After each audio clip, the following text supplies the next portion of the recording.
Gente, boa noite, bem-vindo mais uma terça das aulas da emergência.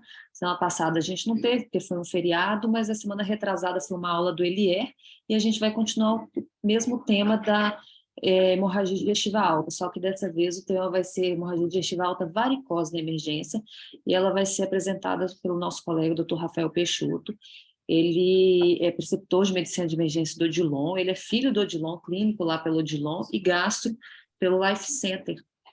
E nós temos a honra ele já apresentou uma aula dessa e foi ótimo, e a gente quis fazer o repeté. Bem-vindo, Peixoto. Obrigado, gente. Boa noite a todos. Desculpa aí os problemas técnicos. Acho que tinha muito tempo que eu não dava aula e o Zoom do computador não está atualizado. Aí teve que atualizar e aí, desculpa isso aí mesmo. Isso aí não vai ser nenhum empecilho para a gente. Como a Clarice disse, eu trabalho no Odilon e eu sou gastroenterologista. A ideia é continuar a linha que o LR começou e agora a gente vai dar a continuidade do tema falando de abordagem de anemia da hemorragia varicose.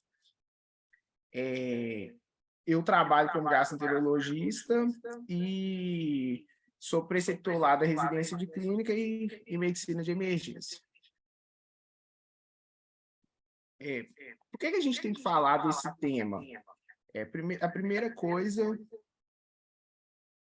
é que a principal causa de mortalidade nos pacientes cirróticos ocorre em 25% a 40% dos pacientes com cirrose, eles vão sangrar em algum momento da vida, e até 20% de mortalidade por episódio, e um risco de recorrência de 70% em um ano. Ou seja, a gente tem um paciente que é comum na nossa casuística, que é o cirrótico. Esse paciente ele tem até 20% de mortalidade por episódio e com um risco de 70% de recorrer em um ano. Apresentação clínica. Primeira coisa, o básico mesmo, hematêmese, e melena e hematoquesia. Então, é só para a gente atentar que o paciente com hemorragia digestiva alta, ele pode apresentar como hematoquesia, que as pessoas às vezes esquecem disso daí, e lembrar que a melena também pode ser apresentada. Então, assim, as pessoas às vezes associam hemorragia digestiva alta somente a hematêmese. Mas a gente tem que lembrar que a melena e a hematoquesia também podem ser apresentadas.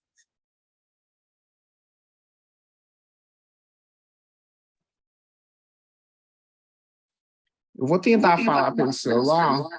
Melhorou o áudio, gente? Deixa eu ver, fala de novo, porque estava dando um pouco de eco mesmo. Melhorou o eco? Acho que está a mesma coisa. Deixa eu pôr um fone no celular. Eu estou vendo. Agora piorou muito.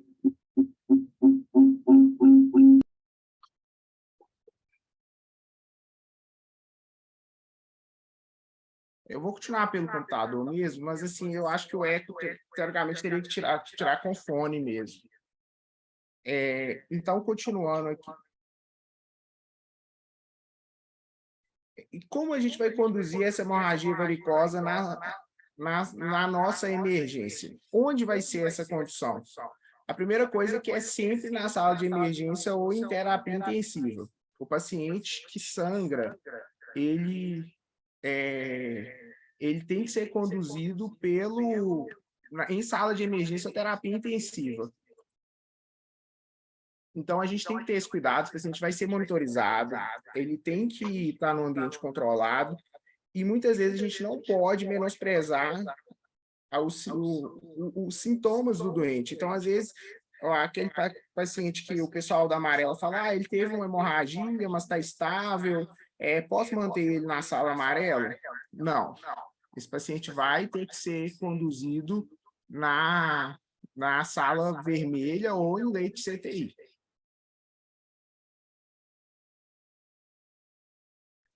O manejo na sala de emergência, nós vamos dar continuidade, falando aqui rapidamente.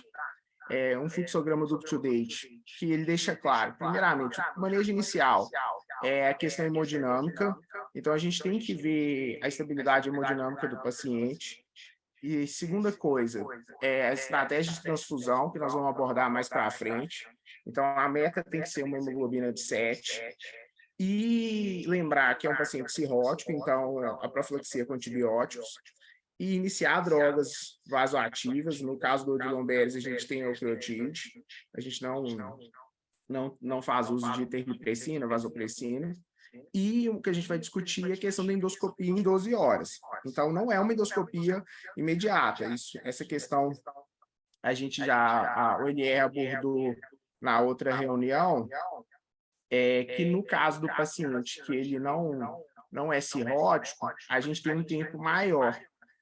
Mas no caso do paciente que é a hemorragia varicosa, a gente tem um tempo aí de 12 horas. E aí vem os próximos passos, que é a questão do quando que eu vou fazer o tratamento. Se vai ser ligadura ou se vai ter alguma outra medida. Mas isso aí nós vamos abordar mais para frente. Então, basicamente, de medida inicial manter a estabilidade hemodinâmica. Isso aí vai ser o que a gente já faz, ressuscitação volêmica nesse paciente. Já coleta um coagulograma dele para eu guiar essa questão da hemoglobina dele e inicio antibiótico, porque a maior parte desses pacientes são cirróticos e tem toda essa questão de translocação bacteriana. Os próximos passos nós vamos abordar mais para frente. A estabilização inicial. Primeiro expansão volêmica guiada pelo fluido de responsabilidade.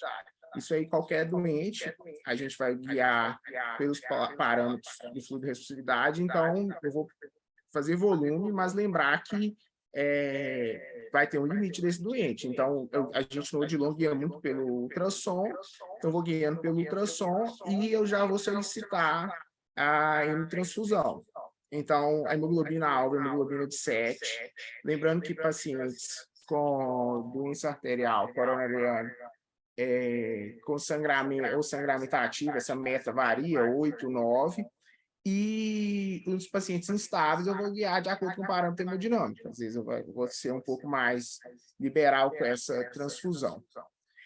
O plasma, a gente vai discutir mais para frente, mas não é de efeito de rotina.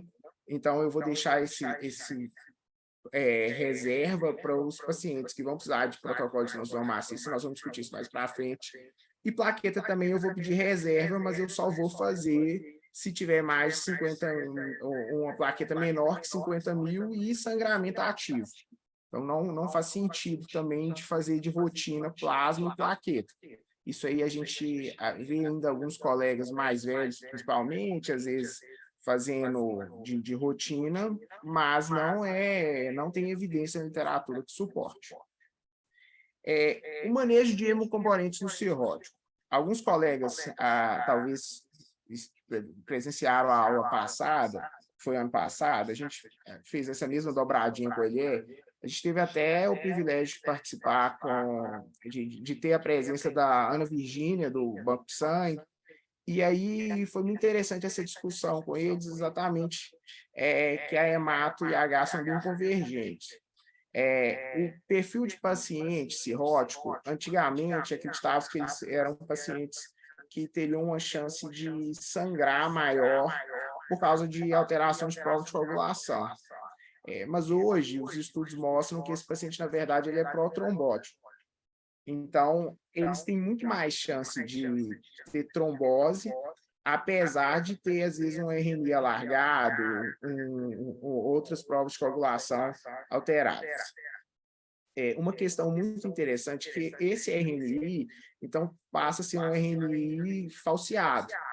E não reflete o risco de sangramento. Então, às vezes, o paciente está lá com um RNI de 3 e, na verdade, ele está até mais protrombótico do que pró-trombofílico. Então, isso a gente tem que sempre pensar que o valor desse RNI isolado não vai refletir a real situação.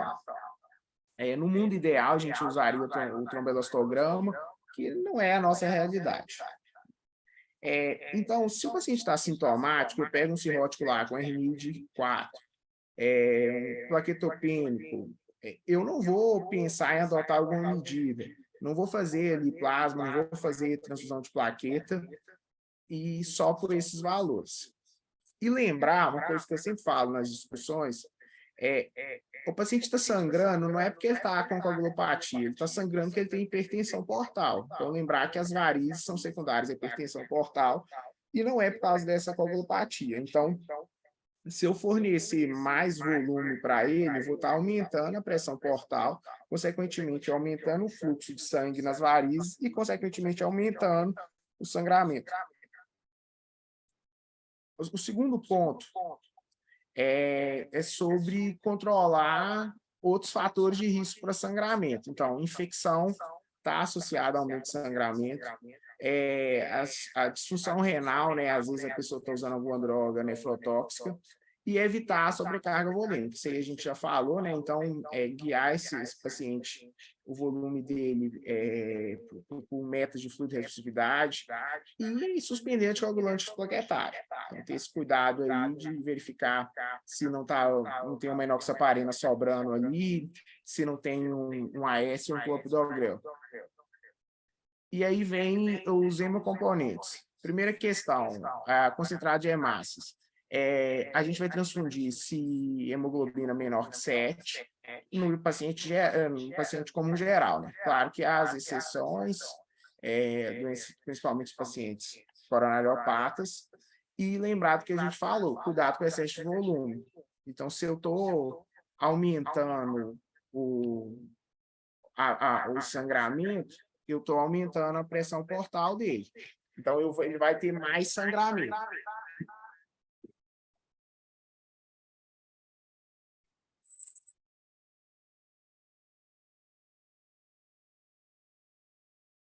Com relação às plaquetas, a plaqueta, mesma questão, o valor é 50 mil. Então, se a gente tem plaquetas acima de 50 mil, a gente não, mesmo ele tendo sangramento, a gente não pensa em transfundir. Há sempre essa discussão com o pessoal da endoscopia, né? Eles às vezes querem uma transfusão, falam que só vão fazer o procedimento com valor acima de 50 mil, mas se for transfundido, a gente faz antes do exame. Até uma variação, assim, alguns guidelines colocam 50 mil, o guideline da Sociedade Americana até que não coloca um valor de referência, mas o UpToDate até coloca 50 mil. Então, assim, se estiver abaixo de 50 mil, a gente acaba transfundindo. E aí lembrar sempre de transfundir plaqueta se for um contexto de transfusão maciça, que aí entraria já no protocolo de transfusão.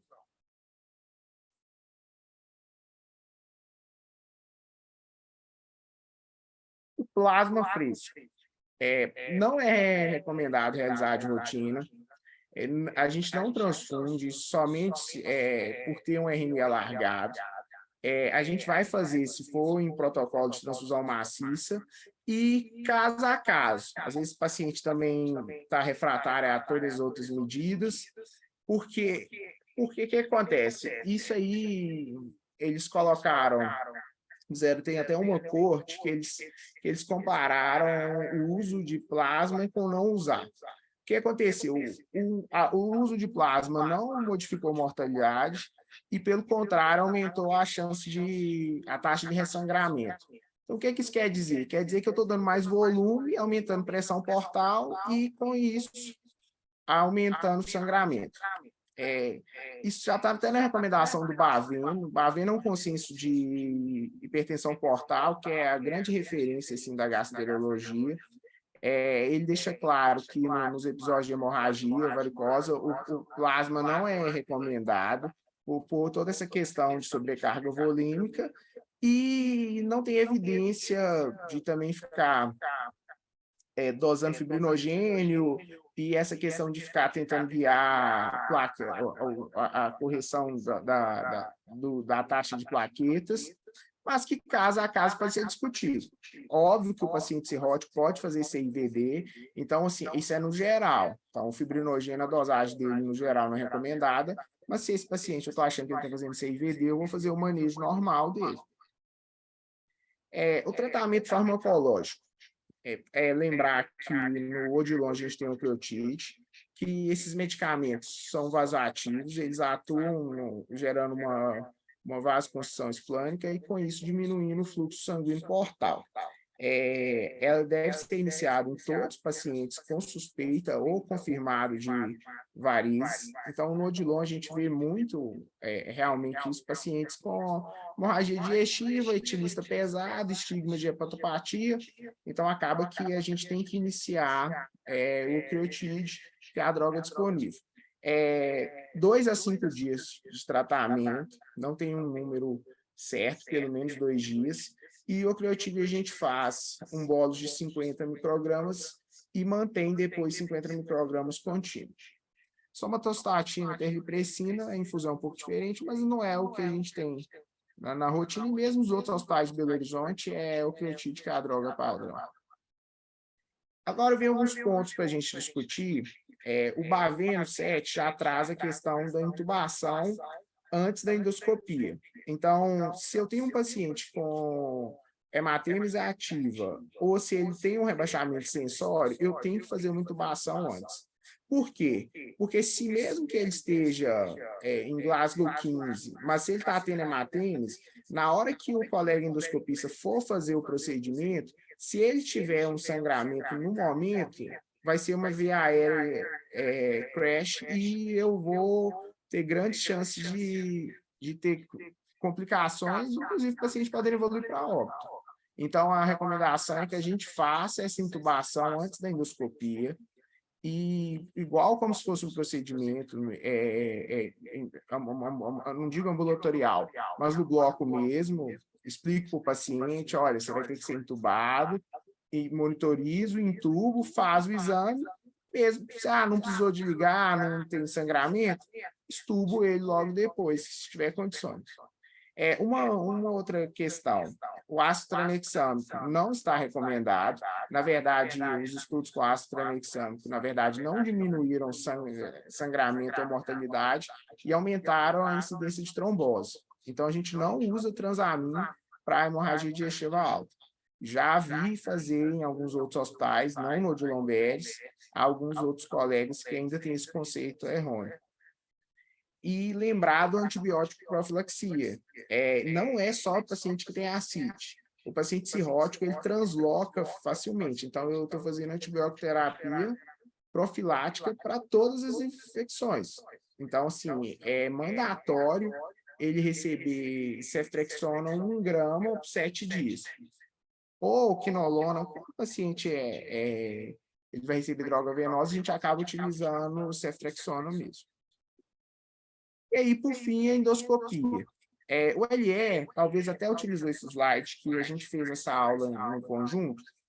Na hemorragia digestiva no geral, a gente utiliza os scores, inclusive o Blatchford. Lembrando que o hepatopata pontua no Blatchford, então ele nunca vai ser um Blatchford 0.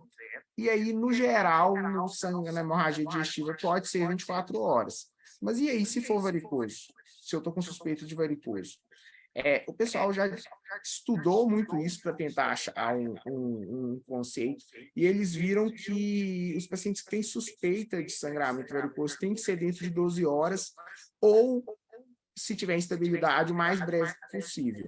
O que é o mais breve possível? É para o paciente já chegar, eu já pegar o telefone e ligar desesperado para o endoscopista? Não, eu vou estabilizar o doente, já vou funcionar a SES, se tiver que pegar um central, se tiver que pegar uma pia, e aí depois eu já aviso o colega da endoscopia. Então, assim, às vezes a gente tinha algumas reclamações da equipe de endoscopia que o pessoal ligava precocemente e o paciente, às vezes, não tinha nenhum acesso ainda. Já teve casos da endoscopia chegar e está sendo impulsionado o acesso ainda. Então, a gente tem que ter essa noção que a endoscopia vai ser o mais breve possível no caso de estabilidade, mas depois que eu já tiver feito aquela estabilização inicial. Foi também discutido se fizesse essa endoscopia com 6 horas, se isso mudaria o desfecho. Não houve mudança.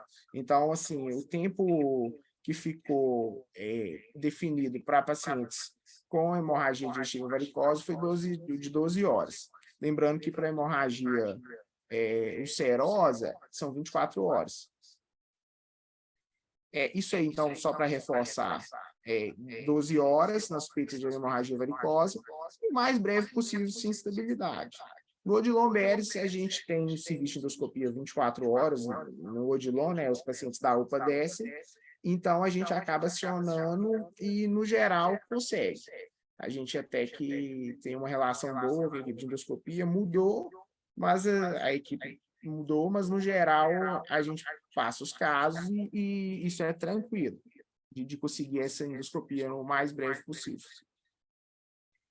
Abordagem endoscópica, só para dar uma pincelada desse tema, a ligadura é a terapia recomendada para o sangramento de varizes. Acho que os residentes já tiveram a oportunidade de acompanhar o pessoal da endoscopia fazendo. Tem alguns outros pormenores de varizes gástricas, varizes IGVs, as varizes gastroesofágicas, mas, no geral, as esofágicas são a terapia endoscópica é superior à escleroterapia. Se a gente tem sangramento refratário, a gente tem que pensar no uso do balão, que a gente vai discutir mais para frente, ou os estentes metálicos. A gente não tem estente metálico no Odilon, não é a realidade, e, teoricamente, esses tratamentos seriam ponte para a gente fazer uma TIPS. Só que também TIPS não é uma realidade, mesmo até nos serviços privados de Belo Horizonte. No geral, que a gente tem a ligadura e, nos casos refratários, balão mesmo.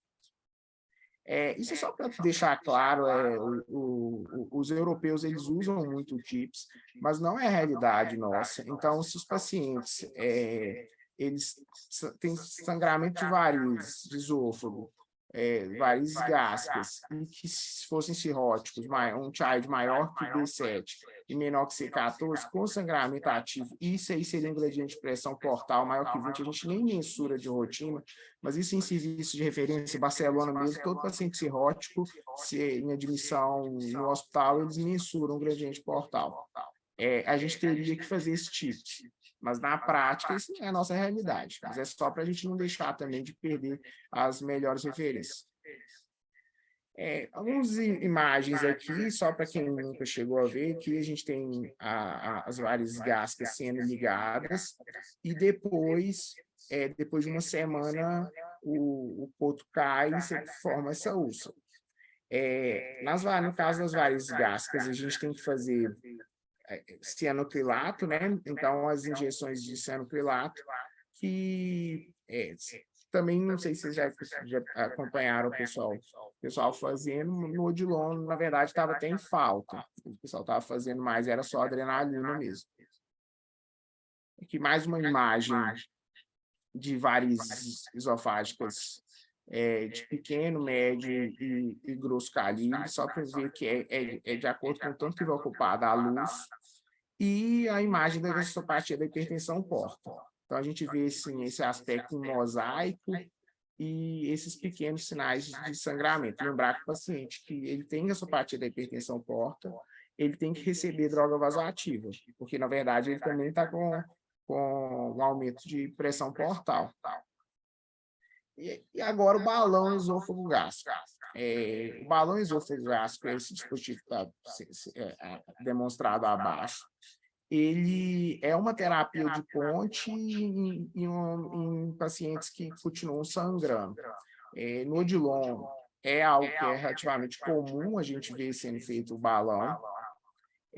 Quando que eu vou fazer? Sangramento muito importante, a endoscopia não está disponível, é aquele paciente que chega lá sangrando, com hematêmese volumosa, chocado, você liga para o endoscopista e ele fala para você, eu gasto 2 horas para chegar aí, eu estou agarrado no trânsito, eu estou fazendo outro exame, e você vai passar esse balão.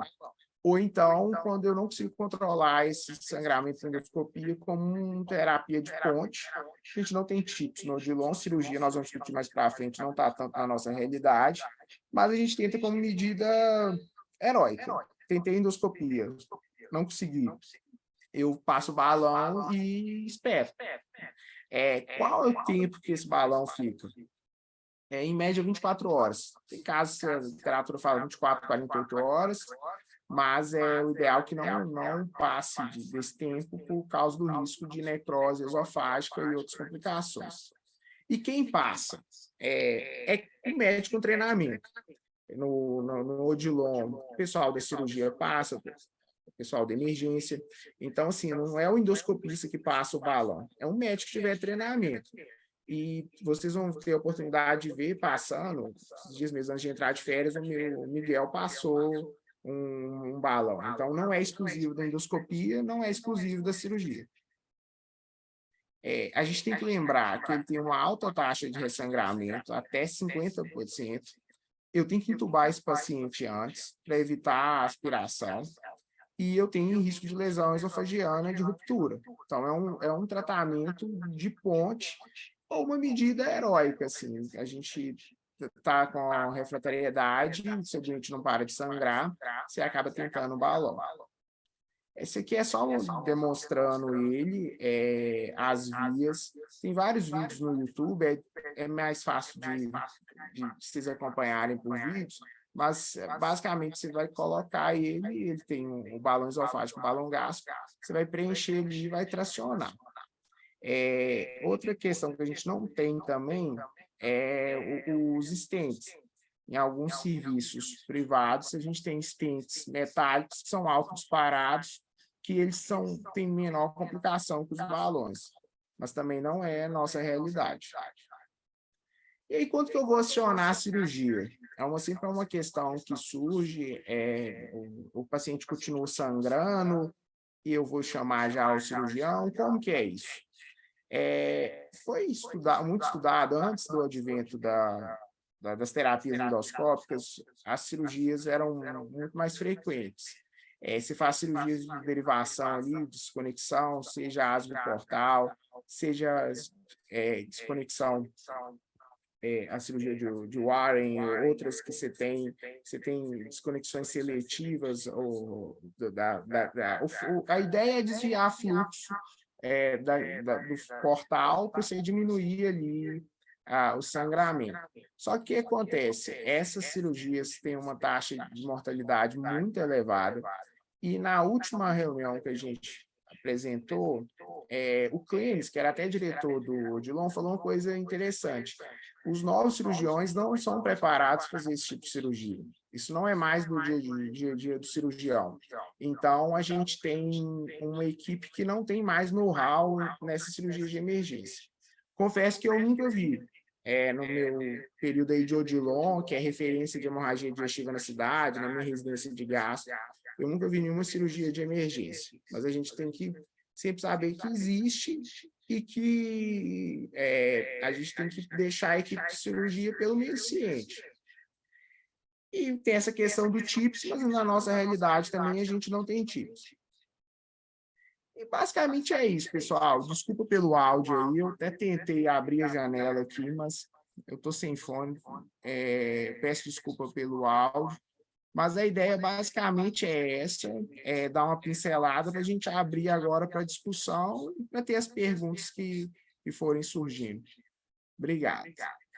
As referências, só passando aqui, a gente usou o UpToDate, o Baveno, o 7º, esse é dois capítulos dos livros de gastroenterologia e hepatologia, o guideline da Sociedade Americana, o guideline do American College de Gastroenterologists e o guideline europeu de endoscopia. Então é isso, pessoal, vou desconectar aqui.